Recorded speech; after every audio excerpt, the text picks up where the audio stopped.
Good morning and thank you for joining our daily outlook, and today we'll cover the changes in the euro-dollar pair. Greg will be sharing insights from our trading desk. The euro-dollar pair has gained 1% in the last 3 sessions. The Williams indicator has slightly diminished into the neutral zone.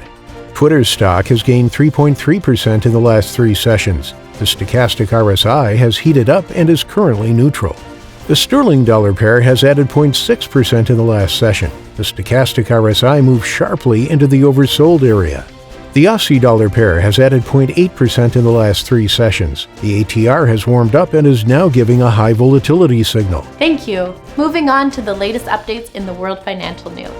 The S&P and Dow Jones indices will launch cryptocurrency indices in 2021, making them the latest major finance companies to enter the nascent asset class.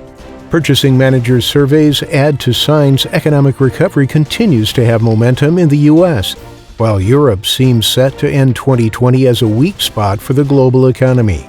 The British pound climbed to a 3-month high above $1.34, yet the derivatives market is signaling danger down the road due to Brexit unease. Thank you for this. Coming up, today's major economic events.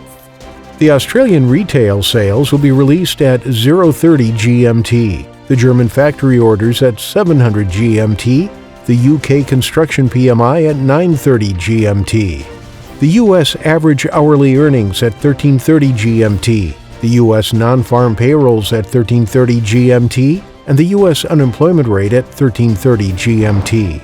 We hope that you've enjoyed today's market outlook. On behalf of all of us here, we wish you a productive trading day. Be sure to join our next review for the latest news and events from the financial markets.